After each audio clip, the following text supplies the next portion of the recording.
আসসালামু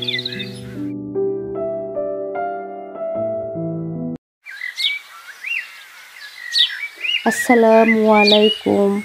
কেমন আছেন সবাই? আশা করি আপনারা সবাই আল্লাহর অশেষ মেহেরবানিতে পরিবার পরিজন নিয়ে ভালো আছেন। আমিও আলহামদুলিল্লাহ আমার পরিবারের সবাইকে নিয়ে ভালো আছি। আমার ভিডিওটি দেশ বিদেশ থেকে যে যেখান থেকে দেখছেন, প্লিজ আমার ভিডিওটি প্রথমে একটি লাইক দিয়ে দেখা শুরু করবেন। আপনার একটি লাইক দেখা যায় আমার ভিডিওটি অনেকজনের কাছে পৌঁছে দেবে, অনেককে দেখার সুযোগ করে দিবে, আমাকে আরও একটি নতুন ভিডিও বানাতে উৎসাহ যোগাবে। অনেক দিন পর আজকে আরেকটি নতুন ভিডিও শেয়ার করতেছি আপনাদের মাঝে। এতদিন যাবৎ আমি অসুস্থ ছিলাম, তাই আপনাদের মাঝে নতুন কোনো ভিডিও শেয়ার করতে পারিনি। আমার অনেক ভাই ও আপুদের ভিডিও দেখতে পারিনি, তার জন্য আপনাদের কাছে প্রথমে আমি ক্ষমা চেয়ে নিচ্ছি। অনেক দিন পরে আজকে আরেকটি নতুন ভিডিও নিয়ে চলে আসলাম আপনাদের মাঝে। আজকের ভিডিওটি সকাল 4টার পর থেকে শুরু করে দিয়েছি। আজকে আমি ঘুম থেকে উঠেছি 4:45টার সময়, কেননা আমি আজকে ঢাকা যাব। ঢাকা গিয়ে ইবনে সিনা হসপিটালে ডাক্তার দেখাবো। সকালবেলা খালি পেটে হসপিটালে যেতে হবে। আমাকে ডায়াবেটিস ফার্স্ট আওয়ার এবং 2 আওয়ার পরীক্ষা দিয়েছে। প্রথমে খালি পেটে গিয়ে আবার 2 ঘন্টা পরে আমাকে আরেকটি টেস্ট দিতে হবে। এর জন্য হসপিটাল থেকে বলে দিয়েছে যে সকাল 7:30টার মতো সময়ের মধ্যে আমাকে হসপিটালে পৌঁছাতে হবে। এর জন্য এত সকালে ঘুম থেকে উঠে সব কিছু গুছগাছ করে তারপরে এই যে চলে আসলাম আমি ইবনে সিনা হসপিটালে। এখানে এসে প্রথমে আমি ব্লাডটা দিয়েছি, তারপরে ব্লাড দেওয়ার পরে এই যে আলট্রাসাউন্ড করার জন্য বসে আছি। অনেক পরীক্ষা নিরীক্ষা করতে হবে এর জন্য। তারপরে ব্লাডটা দেওয়ার পরে আলট্রাসাউন্ড করার পরে তারপর ইউরিন টেস্টটা দিয়েছি। এর মাঝখানে কিন্তু আমি অফ ক্যামেরায় আমার বাচ্চাকে বাহির থেকে নাস্তা করিয়ে নিয়েছি, কেননা সকালবেলা আমি নাস্তা করে বের হই। তারপরে ব্লাড দেওয়ার পরে এই যে আমার রাফসানের আব্বু এবং আরফানকে নিয়ে লিফটে নেমে যাচ্ছি। তারপর হসপিটাল থেকে বের হয়ে একটু মার্কেটে যাব। আমি কিন্তু এখনও শারীরিকভাবে মোটামুটি অসুস্থ আছি, এর জন্য কিন্তু আমার ভয়েস দিতে খুবই কষ্ট হচ্ছে। তারপরও আপনাদের কাছে এই ভিডিওটি শেয়ার করার জন্য আমাকে বাধ্য হয়ে ভয়েস দিতে হচ্ছে। আপনারা কিন্তু আমার ভিডিওতে যদি কোনো ভুল ত্রুটি হয় তাহলে আমাকে ক্ষমার দৃষ্টিতে মাফ করে দিবেন। তারপরে আমার বড় ছেলে রাফসানের জন্য জুতা কিনতে মার্কেটে চলে আসলাম। মার্কেটে এসে রাফসানের জন্য জুতা কিনলাম আর আমার জন্য একটি ব্যাগ কিনলাম। একটি ব্যাগ কিনেছি, তার আপনাদের সাথে শেয়ার করতে পারলাম না, কেননা ওদিকে আমার একটি ঘটনা ঘটে গিয়েছে। এখানে এসে দেখতেছি যে আমার যে ডাক্তারের প্রেসক্রিপশন ওটা খুঁজে পাচ্ছি না। আমার জীবনে যে ঘটনাটি কখনো হয়নি, আমি কখনো, আমার মন হয় না যে কখনো কোনো জিনিস হারিয়ে ফেলেছি। এই যে আমার জীবনে প্রথম ইবনে সিনায় এসে এই ঘটনা ঘটলো, আমার জীবনে খুবই একটি স্মরণীয় ঘটনা। আমার ছেলে জুতাটা কেনার পরে তারপরে দেখি যে আমার হাতে ব্যাগটা নেই, কোথায় যে ফেলেছি তা বলতে পারতেছি না। তারপরে তো মনটা খুবই খারাপ হয়ে গেল।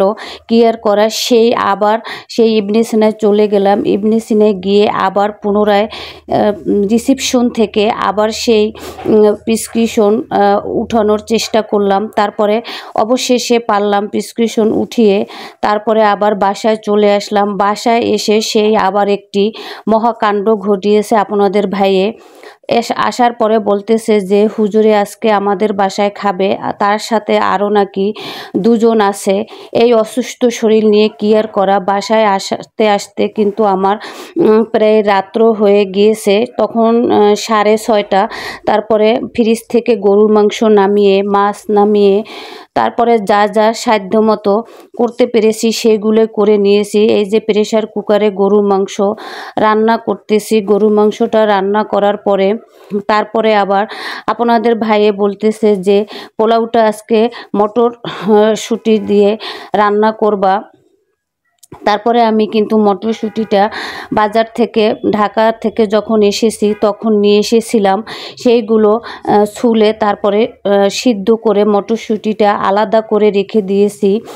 এটা কিন্তু যারা আমার প্রাণপ্রিয় ভাই ও আপুরা, আমি জানি সবাই মটরশুঁটি দিয়ে পোলাওটা রান্না করতে পারে, তার জন্য আর রেসিপিটা শেয়ার করলাম না। এই যে আমার 80% পোলাওটা রান্না করা হয়ে গিয়েছে। এখন আমি আগে সিদ্ধ করে অফ ক্যামেরায় রেখে দিয়েছিলাম মটরশুঁটিটা, সেইটা এখন আমি দিয়ে দিব।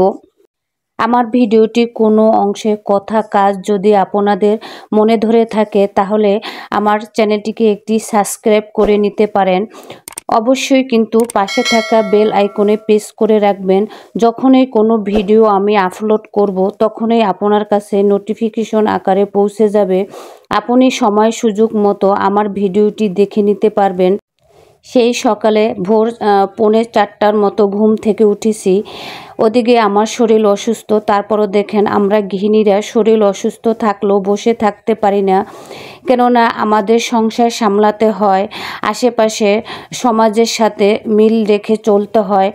কেননা এই যে দেখেন আপনাদের ভাইয়ে হুজুরকে কথা দিয়েছে, সে কিন্তু বলতে পারেনি যে আমার ওয়াইফ অসুস্থ, কেননা হুজুরে বলেছে যে আমাদের বাসায় খাবে। সে দেখা যায় মান সম্মানের দিকে তাকিয়েও বলতে পারেনি যে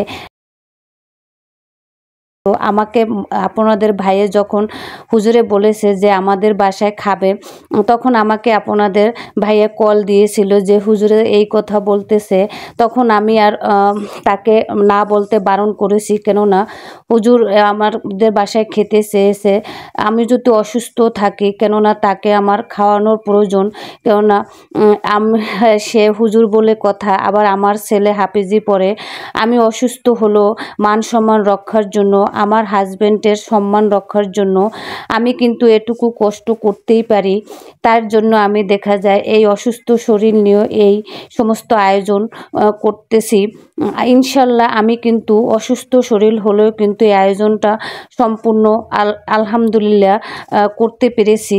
তারপরে আমি পোলাওটা রান্না করে নিয়েছি। অফ ক্যামেরায় কিন্তু আমি রুই মাছ ভেজে ভুনো করে নিয়েছি, সেটা আর আপনাদের সাথে শেয়ার করলাম না। এখন বেগুন ভাজি করতেছি। তারপরে আমি কিন্তু অফ ক্যামেরায় মুরগির মাংসটা রান্না করে নিয়েছি। তারপরে এখন আমি সালাডটা কেটে নিয়েছি। সালাডটা কোনো রকমে কেটেছি, আপনাদের সাথে তেমন একটা ভালোভাবে সাজিয়ে পরিবেশন করতে পারলাম না। এই যে যেভাবে আমি মোটামুটি করতে পেরেছি সেইভাবেই আপনাদের সাথে শেয়ার করলাম। আর আমার প্রাণপ্রিয় ভাই ও আপুরা, আপনারা কিন্তু সবাই আমার জন্য দোয়া করবেন, আমি যেন আল্লাহ তাআলা তাড়াতাড়ি আমাকে শারীরিকভাবে সুস্থ করে দেন এবং আমি যেন আপনাদের সাথে নিয়মিত ভিডিও শেয়ার করতে পারি। এই যে আমি ডালডা চড়চড়া করে নিয়েছি, আপনাদের সাথে দেখাচ্ছি। আপনারা সবাই ভালো থাকবেন, সুস্থ থাকবেন। আজকে এই পর্যন্তই। আল্লাহ হাফিজ।